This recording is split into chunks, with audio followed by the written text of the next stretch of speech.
আসসালামু আলাইকুম।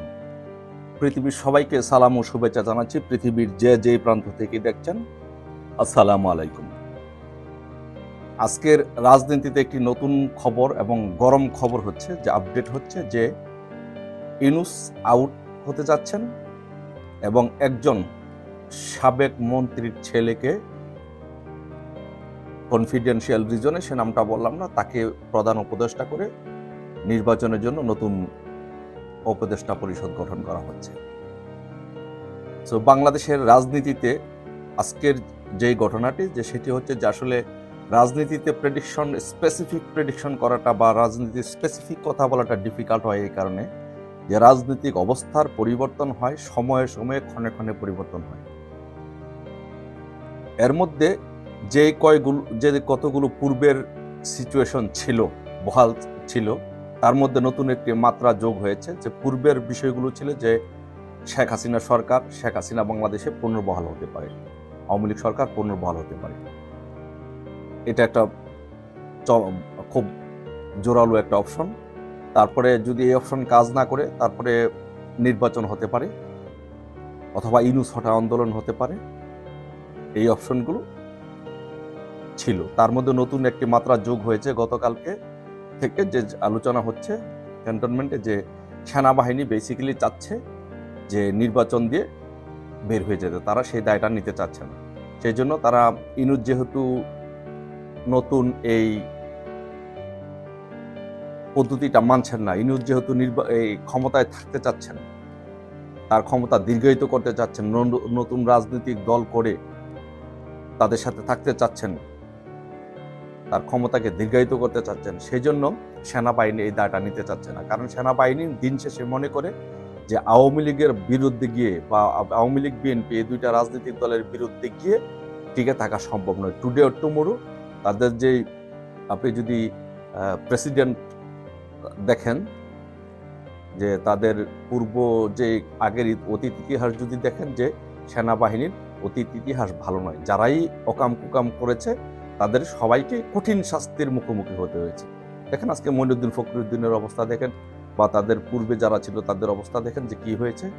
তো সেই ইতিহাস থেকে শিক্ষা নিয়ে সেনাবাহিনী চায় না যে রাজনৈতিক দল, বিশেষ করে আওয়ামী লীগ বিএনপির মতো বড় রাজনৈতিক দলগুলোর সাথে তারা দ্বন্দ্বে জড়াতে চায় না, কারণ অবশ্যই তারা পানিশমেন্টের মুখোমুখি হবে। তো সেই জন্য যেটা করতে চাচ্ছে, যে ইউনূস চাচ্ছে ক্ষমতা থাকতে, সেনাবাহিনী চাচ্ছে নির্বাচন দিয়ে দিতে।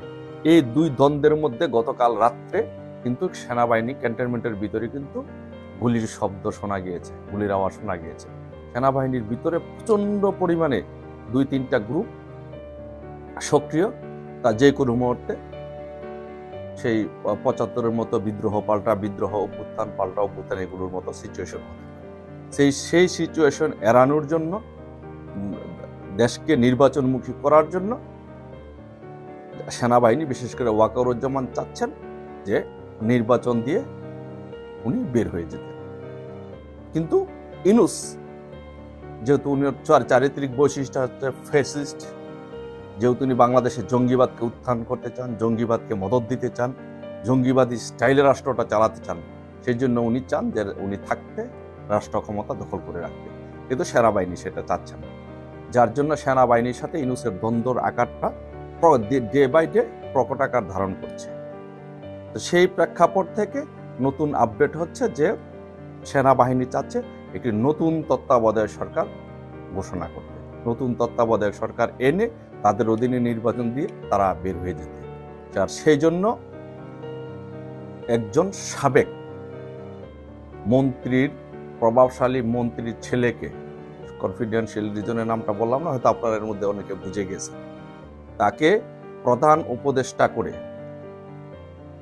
বিএনপি থেকে কিছু নিয়ে, আওয়ামী লীগ থেকে 2-1 নিয়ে এবং অন্য অন্য রাজনৈতিক দল থেকে নিয়ে, সিভিল সোসাইটি, সেনাবাহিনী দল থেকে কিছু, সেনাবাহিনীর থেকে সাবেক কিছু অফিসারদেরকে নিয়ে একটি নতুন তত্ত্বাবধায়ক সরকার গঠন করে তারা নির্বাচন দিতে চাচ্ছে। এখন দেখার বিষয় যে সেটা কিভাবে আগায়, কতটুকু আগায়, কতটুকু সফল হয়, সেটা বাংলাদেশ আওয়ামী লীগ কতটুকু মানে বা বিএনপি কতটুকু মানে, সেটা দেখার বিষয়। But at the moment update হচ্ছে যে নতুন মাত্রা রাজনীতিতে যেটা যোগ হয়েছে, যে ইউনূস আর থাকছেন না। এই যে জঙ্গি উপদেষ্টা মাহফুজ, আসিফ, নাহিদ ওরা থাকছেন না, ওদের chapter day by day close হয়ে যাচ্ছে।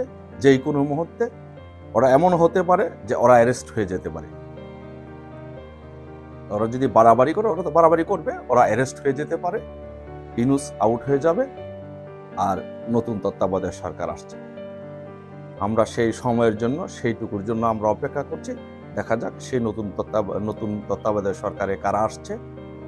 আর যদি সেটি ফেল করে, তাহলে অপশন হচ্ছে সেনাবাহিনী ক্ষমতা নিয়ে নিতে পারে, সেটাও আরেকটা অপশন। সো দেখা যাক, এখন আমরা অপেক্ষায় আছি যে বাংলাদেশ ক্যান্টনমেন্টের ভিতরে প্রচণ্ড পরিমাণে এগুলো নিয়ে ঝামেলা হচ্ছে, এগুলো কোন দিকে মন নিচ্ছে, এগুলোর জন্য আমরা অপেক্ষা করছি। আপনারা সবাই অপেক্ষা থাকুন, ইনশাল্লাহ বিজয় আমাদের সুনিশ্চিত। যে কোনো ফরম্যাটই আসুক, যাই আসুক না কেন, আমাদের মাঠে প্রস্তুতি নিয়ে থাকতে হবে। কেউ আমাদেরকে ক্ষমতা বসিয়ে দিতে পারবে না। বাংলাদেশের জনগণকে আমাদেরকে ক্ষমতা বসাইতে হবে, আমরা জনগণের জন্য কাজ করতে হবে, আমাদের রাজপথে থাকতে হবে। বঙ্গবন্ধু কন্যার নির্দেশের জন্য সকলে অপেক্ষা করুন। নির্দেশ দেওয়ার সাথে সাথে ইনশাল্লাহ সবাই রাজপথে নেমে পড়ুন। জয় বাংলা, জয় বঙ্গবন্ধু, শেখ হাসিনাতে আস্থা।